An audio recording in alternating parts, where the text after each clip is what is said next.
With the Red Bull 2023 car launch revealing that the team has formed a partnership with Ford to assist them in producing their engines starting in 2026, questions were naturally raised as to why their agreement with Honda, who helped Red Bull win their first Constructors' Championship since 2014, fell through. Since then, sources from within Honda have helped shape a clearer picture of what really happened. So, let's take a look at why the Honda-Red Bull deal is coming to an end, how both parties have reacted, and what changes Honda has made in preparation for the 2023 season. Honda Racing Corporation President Koji Watanabe has hinted that it was Red Bull that ended discussions about a 2026 Formula One engine collaboration to go with Ford instead. Red Bull and Honda began their collaboration in Formula One in 2018 with the Toro Rosso team, adding Red Bull Racing in 2019. And despite Honda's formal departure from the sport at the end of 2021, an engine supply agreement that runs through the end of 2025 still exists. The two firms discussed continuing their partnership into the new rules cycle, but this would have required a different arrangement because Red Bull had already established a new engine division called Red Bull Powertrains at great expense when Honda decided to leave. Red Bull had already made significant progress with its plans when Honda began to make it clear that it wanted to compete in Formula One for the new rules cycle after all. Red Bull therefore had certain requirements that any partner would need to meet. And after Red Bull revealed it would partner with Ford in 2026 instead, Red Bull team manager Christian Horner said the following about Honda. "We explored the relationship beyond 2025, but it just logistically became too complicated. The reasons seem obvious. Honda couldn't decide, and Red Bull wanted to partner with someone that could provide a very specific, constrained technical brief and a sizable financial contribution." The hesitancy within Honda was clearly the opposite of how keen Ford was to do this kind of deal. So Red Bull pushed ahead with getting the massive US manufacturer on board.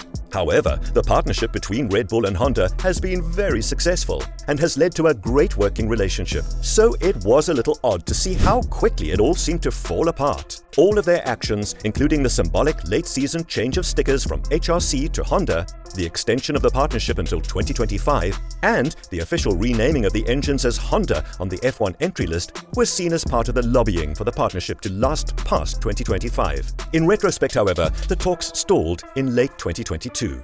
Given that Red Bull and Ford intensified their negotiations in the latter half of 2022, it's possible that by October, Red Bull and Honda had come to a deadlock because of fundamentally different expectations for a successful partnership, or Honda's ambivalence about taking part in Formula One at all. It is evident that for the time being at least, neither party wants to speak much about the subject in public. In a Q&A session during Honda's press conference for its 2023 F1 program, Watanabe claimed that Honda had been informed in advance about Red Bull's Ford deal, and that the two companies' partnership would continue through the end of 2025. Despite Watanabe's evasiveness and even air of someone who was unable or unwilling to speak too plainly, it was implied that it was Red Bull that ended the negotiations rather than Honda refusing Red Bull. "With Red Bull, we have constant communication," he said, "and we've worked together in many areas. There's nothing further that I can say about this."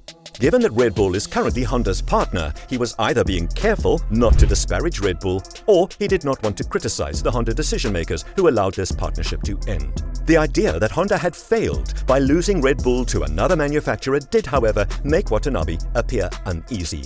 He insisted that was not the case at all, which is not surprising, given that Red Bull offers Honda the absolute best chance of long-term success in Formula One, and that breaking the deal would be extremely damaging to Honda. "It was not a failure," said Watanabe. "We never really saw that as any failure of any sort. As a technical partner, we're always in contact with Red Bull, so there are many topics that we have discussed. But out of this dialogue, it was decided that we will not continue this partnership beyond 2025.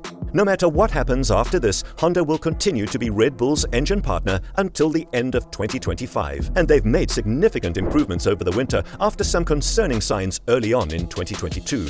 Honda made a significant advancement with its 2021 engine in the final full-scale development program that would be carried out before Honda formally left Formula One. It was the outcome of a rigorous development project that Honda had planned for 2022, but moved up due to its impending exit. The project was focused on significant changes to the internal combustion engine, which Honda bullishly described as a near miracle. The modifications enabled Max Verstappen to win the driver's title in 2021, and Red Bull to win both championships in 2022. This engine will be used throughout the engine freeze period through the end of 2025. But there were other changes for 2022, in line with a switch to a 10% ethanol fuel mix, which Honda has now revealed created some previously unknown reliability issues. Tetsushi Kakuda, head of Honda's F1 project and chief engineer, has acknowledged that Honda's reliability was seriously jeopardized last year as a result of the modifications it made to accommodate the new fuel, which significantly increased the engine's internal load. "We made every effort to recover the performance loss due to the E10 fuel," Kakuda said. But as a result, the internal load to the engine increased significantly compared to the previous years, and the reliability was severely compromised. As a result, several problems surfaced during the 2022 season. In terms of race finishes last year, Honda's reliability was strong, but Kakuda is adamant that there were issues that needed to be fixed. Even though it won't give the team a big boost over the engine's power, it will still help with some minor performance improvements, especially when combined with some software-related changes. Changes to the engine are permitted during the freeze for reliability reasons, and manufacturers also have one new software version they can introduce each year for the management of the internal combustion engine and the energy recovery systems, respectively. Improving the reliability is not going to help improve the other power of the power unit itself, explained Kakuda. And also, by regulation, there's only a certain type of development we can do with a power improvement. So, talking about reliability improvement, if that can be improved, this is going to help with giving more options from a strategic perspective and how you can use the power units. That is why we're going to be working in collaboration with the team to adopt the best strategy for the power unit. Kakuda said that Honda made a good step last year in understanding the software side of the engine, namely the control of the V6 and the energy management, and even went as far as declaring this resulted in a clear advantage in its control of the MGU-K. Nevertheless, since beginning to assign many employees to non-racing areas in April of last year in order to meet the company's carbon neutrality goals, Honda's F1 operation in Japan has been scaled back significantly.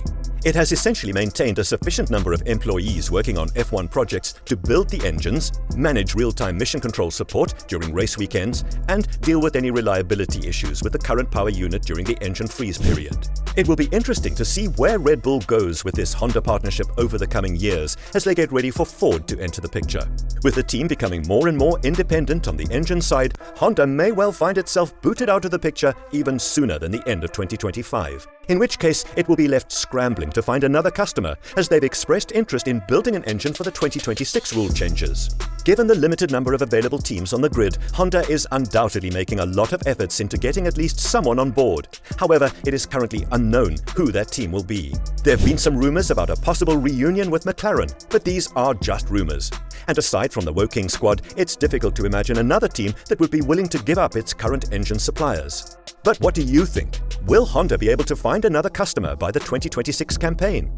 Have Red Bull made a mistake in letting them go after they've helped them finally return to the front of the pack? Please let us know in the comments section below. If you enjoyed the video, please consider liking it and subscribing. Be sure to click the bell icon to be notified of future uploads. Thanks for watching.